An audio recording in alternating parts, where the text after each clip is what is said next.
नमस्कार, आप देख रहे हैं द बिहार टॉप। मैं हूं आदेशपुरी। आज बीपीएससी 71वीं सिविल सेवा मेंस GS2 का पेपर भी समाप्त हो गया और हमारे साथ हैं धनंजय सर हैं, चंदन प्रिय सर हैं, बता दे परफेक्शन धनंजय IAS एकेडमी के हैं दोनों लोग।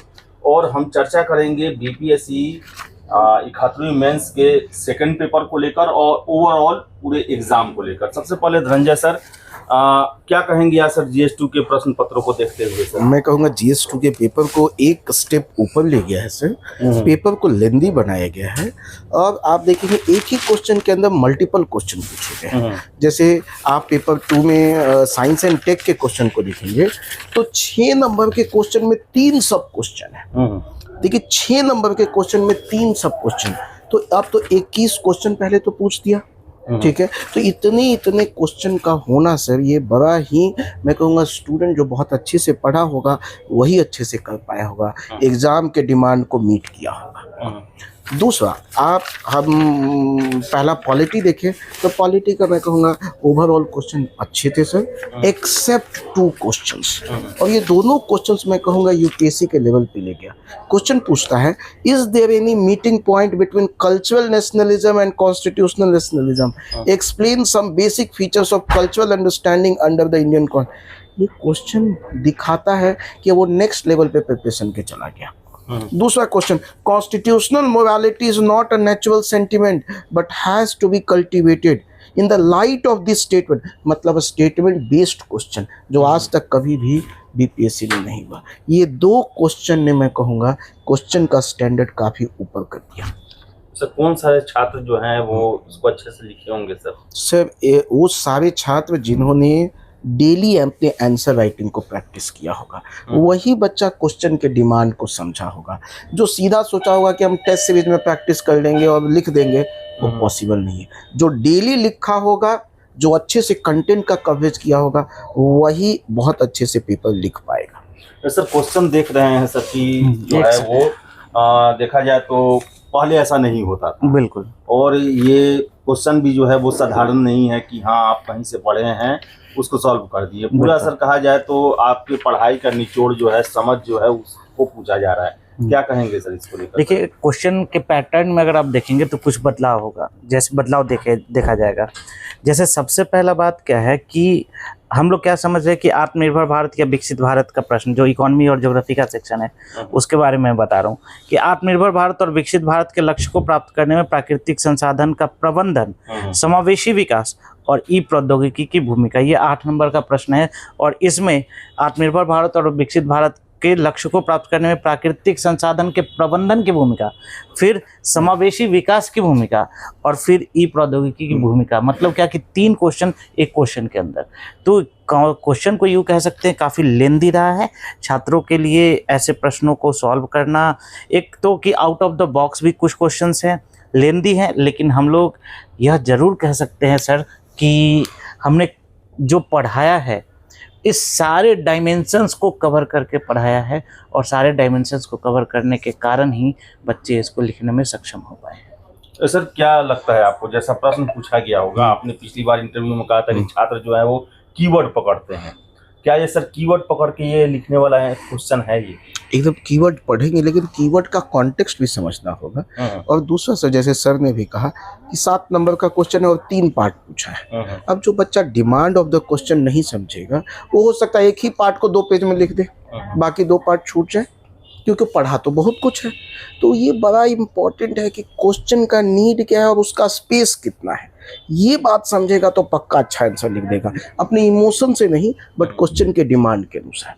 सर पेज भी इम्पोर्टेंट होगा क्या इतना वर्ड में? ये सब क्वेश्चन में आपको लगता है कि एक दिशा होना चाहिए, कुछ एग्जाम्पल है, कुछ फैक्ट है, वही काफी है सर? मुझे लगता है वही जो आपने कहा सर, हर का जैसे यदि 6 से 7 या 8 नंबर का क्वेश्चन है, 100 से 150 वर्ड, 1.5 पेज बहुत है।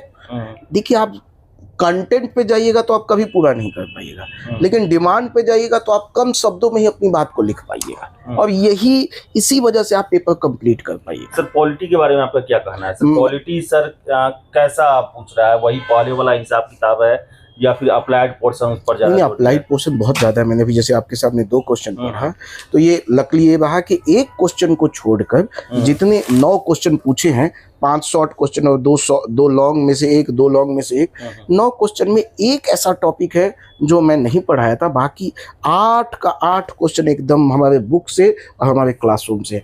ये इसलिए क्योंकि कवरेज बहुत बड़ा किया है सर। जो बच्चा अपने सिलेबस का कवरेज पूरा नहीं करेगा वो पेपर पूरा नहीं कर पाए, क्योंकि पेपर एप्लीकेशन बेस्ड है। आप यही स्टेट क्वेश्चन पढ़िए ना सर, कॉन्स्टिट्यूशनल मोरालिटी पे क्वेश्चन है, जो कि यूपीएससी में भी आया हुआ है बहुत पहले। Constitutional morality is not a natural sentiment but has to be cultivated. संवैधानिक नैतिकता एक स्वाभाविक प्रवृत्ति नहीं है, इसको विकसित करने की जरूरत है। ये कथन को कह रहा है, एक्सप्लेन करो। इसका मतलब कि कंसेप्ट, उसका एप्लीकेशन नहीं पता है, प्लस कवरेज, तो आप ये आंसर लिख ही नहीं पाइएगा। साथ में प्रैक्टिस की कम शब्द में मैं पूरा लिख दूं, ये बहुत इंपॉर्टेंट होगा। तो सर ये ज्योग्राफी में सर कैसे देख रहे हैं सर? ज्योग्राफी और इस बार अगर आप देखेंगे ना तो ज्योग्राफी और इकोनॉमी दोनों से प्रश्न पूछे गए हैं। हमेशा ऐसा होता है कि या तो ज़्यादातर इकोनॉमी से क्वेश्चन पूछा जाता था या फिर ज्योग्राफी से पूछा जाता था। इस बार काफ़ी बैलेंस्ड क्वेश्चन है, ज्योग्राफी में भी इकोनॉमी में भी है। फिर से मैं आपकी जानकारी के लिए बता दूं कि इसमें सारे क्वेश्चंस, एक क्वेश्चन है इसमें जो मैंने, जिसको छोड़कर सारे क्वेश्चंस हमने क्लास के अंदर करवाया है। उन टॉपिक्स का कवरेज और उसके जितने भी डायमेंशंस पूछ रहा है, आर्थिक विकास, सामाजिक जो भी चुनौतियां पूछ रहा है, वो सारा हमने क्लास के अंदर कराया है। टू द पॉइंट है, लेकिन इसका हॉलिस्टिक कवरेज का डिमांड है। और सबसे जो प्रमुख बात ये है वो ये है कि लेंदी प्रश्न है, आने के बावजूद सारे प्रश्न लिखा पाएगा कि नहीं, ये उसके प्रैक्टिस पर और डिमांड ऑफ द क्वेश्चन को समझने पर और किस तरीके से उसने टेस्ट सीरीज सॉल्व किया है, किस तरीके से उसकी कॉपी चेकिंग हुई है बच्चे की, इस पे डिपेंड करता है। धनंजय सर, कुछ छात्र बता रहे थे कि 1-2 क्वेश्चन भी छूट गया है सर। क्या ऐसे प्रश्नों में जब 21 क्वेश्चन पूछा जा रहा है लिखने के लिए, 1-2 शॉर्ट छूटने से सर समस्या बड़ा हो जाएगा या सर? नहीं सर, मैं कहूँगा कि देखिए इसमें 90% बच्चों से छूटा होगा, क्योंकि बहुत इमोशनल होके क्या करते हैं, जब बहुत ज़्यादा लिखने की कोशिश करते हैं, जिसकी वजह से छूट जाता है। लेकिन अब वो तो छूट गया, तो मैं कहूँगा 1 से 2 क्वेश्चन से यदि बाकी क्वेश्चन आपने अच्छा लिखा है, क्वालिटी आंसर लिखा है, तो 2 क्वेश्चन छूट भी जाए तो मुझे नहीं लगता कि आपका ऐसा नहीं हो कि मेंस में सिलेक्शन नहीं होगा। ठीक है, 2 क्वेश्चन भी छूट गया, मैं कहूँ 8 और 8 16 नंबर, लेकिन बाकी आपने बड़े अच्छे से क्वालिटी आंसर लिखा है, वो इजली कंपनसेट हो जाएगा। तो इसलिए उसको बहुत ज़्यादा घबराने की ज़रूरत नहीं है। सर साइंस एंड टेक के बारे में क्या कहें? साइंस एंड टेक तो मैं कहूँगा वो ज़्यादा लेंदी था सर। आप 6 नंबर के मैं क्वेश्चन आपके सामने पढ़ना चाहूँगा सर। 6 नंबर का क्वेश्चन है, भारत में प्रौद्योगिकी के स्वदेशीकरण की प्रक्रिया में जय अनुसंधान, जय अनुप्रयोग के दर्शन की क्या भूमिका रही?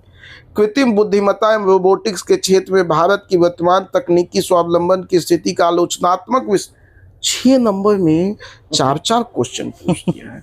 अब जो बच्चा समझदार नहीं होगा सर कि नहीं हमको आधा में ही लिख के आगे बढ़ना है, वो पूरा का पूरा आर्टिफिशियल इंटेलिजेंस पे 20 पेज पढ़ के गया है, अब पूछ रहा है 4 लाइन। तो जो बच्चा समझदार होगा वो लिख लिया होगा, जो नहीं होगा वो पता चले कि ऊपर वाले को ही करते करते उसका 2 पेज पूरा हो गया। तो मैं कहूँगा साइंस एंड टेक में क्वेश्चन जो था सर 2-2, 3-3 चैप्टर को मिला के था। जैसे इसमें artificial intelligence, robotics, indigenisation of technology, मतलब स्वदेशीकरण, 3 चैप्टर को मिला के क्वेश्चन है। तो इसीलिए इंटीग्रेशन ऑफ चैप्टर हो रहा है, ऐसा नहीं कि कुछ भी हल्का क्वेश्चन पूछ दिया। और ये तभी पॉसिबल है जब कवरेज बहुत अच्छा हो और बच्चा लिखा बहुत ज़्यादा हो। हर दिन 3 से 4 क्वेश्चन वो पक्का सॉल्व कर लेगा। सर एक और चीज़ देखते हैं, हम लोग पढ़ाई करते हैं तो वहाँ पर 1 लाइन 2 लाइन वाला क्वेश्चन होता है, लेकिन सर आखिरी क्वेश्चन आप देखेंगे तो ये 7 लाइन का 7 लाइन का है। तो सर क्या ये भी जो है वो कैंडिडेट के दिमाग पर निगेटिव असर डालता है? क्योंकि इतना लंबा क्वेश्चन दे के भले ही आसान क्यों ना हो, बिल्कुल, लेकिन थोड़ा आसान भी नहीं। पहली बात तो कि आसान है नहीं। इसमें ही आप देखेंगे तो राष्ट्रीय सुरक्षा पर, आपदा प्रतिक्रिया, सीमा प्रबंधन, ऐसे इसके अंदर 4-5 क्वेश्चंस हैं। तो पहली बात तो कि ये आसान क्वेश्चन नहीं है। दूसरी बात, डेफिनेटली जब इतने लेंदी क्वेश्चंस होते हैं, इतने बड़े क्वेश्चंस होते हैं, तो छात्रों के दिमाग पे एक एक्स्ट्रा दबाव होता है, एक एडेड प्रेशर होता है, और उस एडेड प्रेशर के कारण कई बार है जो वो मिस्टेक्स भी करते हैं, कई बार क्वेश्चन छूट जाते हैं, पैनिक हो जाते हैं। तो ये बड़ा मतलब बेहतर तरीके से बीपीएससी ने एक एग्ज़ाम लिया, लेकिन इसमें मैं कहूँगा कि बीपीएससी को ये समझना पड़ेगा कि कितने मार्क्स के क्वेश्चन में कितने टॉपिक्स दिए जा सकते हैं। 6 मार्क्स के क्वेश्चन है और उसके अकॉर्डिंग छात्रों को भी तैयार कराना पड़ेगा और करना पड़ेगा। तो सर क्या लगता है सर, इसमें जितना ये सब क्वेश्चन है इसमें वो सारे का सर जवाब दिया जा सकता है सर? मैं वही कहा था कि आप ध्यान होगा, आपने ही कहा था सर, एईडीओ में पैटर्न बदला। हम लोग पहले से कह रहे कि आपको मेंस में भी थोड़ा स्टैंडर्ड बढ़ेगा, अब इसी तो हम कह रहे 72 पे भी बदलेगा। तो हम कह रहे सर ये पूरा इंडिकेशन है बीपीएससी का कि हम नेक्स्ट लेवल पे लेके जा रहे हैं। आपको चेंज होना होगा और आपको सचमुच कवरेज ज़्यादा करना होगा, प्रैक्टिस ज़्यादा करना होगा, ताकि आप क्वेश्चन सर जो बच्चा एक क्वेश्चन का डिमांड, ये देखने में बड़ा है 5 क्वेश्चन है, जो डिमांड समझ जाएगा उतना लिखेगा, आगे बढ़ जाएगा। और जो बच्चा सोचेगा भी बहुत बड़ा है, वो तो 90% क्वेश्चन का लेंथ देख के छोड़ दिया होगा। तो सर मैं फिर कह रहा हूँ, जो कवरेज ज़्यादा अच्छा करेगा, प्रैक्टिस ज़्यादा किया है, मान ले 5 भी डायमेंशन पूछा है तो उसको पता है मेरे को इतने पेजों में ही उसको पूरा इंटीग्रेट करना है, वो लिख लेगा। लेकिन ये जो प्रैक्टिस नहीं किया है, पहली बार देख रहा है, वो घबरा के छोड़ देगा। सर अंतिम प्रश्न सर, 72वीं के कैंडिडेट को क्या कहेंगे सर ये सब देखने के बाद? सर आपने खुद आंसर कर दिया। एईडीओ का स्टैंडर्ड, आपने एसए का भी स्टैंडर्ड बढ़ा दिया, लास्ट क्वेश्चन छोड़ के मुहावरा।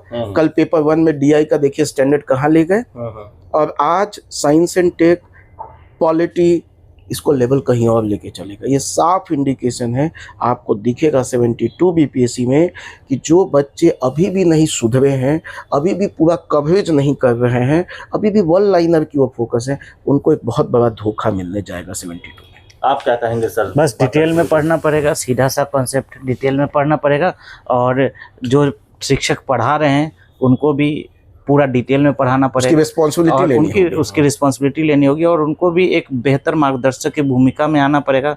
वो भटकाव लाने से कि बस अपना वाहवाही कराने से नहीं होगा, डिटेल पढ़ाना पड़ेगा। तो डिटेल पढ़ना पड़ेगा, और 3-4 सालों से लगातार हम आपको ये कहते आ रहे हैं कि बीपीएससी ने अपना चेहरा बदल लिया है, अपना पुराने तेवर जो है उसने छोड़ दिया है, अब नए तेवर में है बीपीएससी। और हर एक परीक्षा दर परीक्षा आप देखते जा रहे हैं कि प्रश्नों की प्रकृति में बदलाव आते जा रहा है, और कहा जाए तो गहन अध्ययन, विस्तार से अध्ययन और फोकस होकर एक तैयारी करने की तरफ जो है इशारा कर रही है। तो 72वीं के जो भी कैंडिडेट हैं इस चीज़ को ध्यान में रखेंगे। आपकी क्या राय है? कमेंट बॉक्स खुला हुआ है। वीडियो में इतना ही, बहुत बहुत धन्यवाद।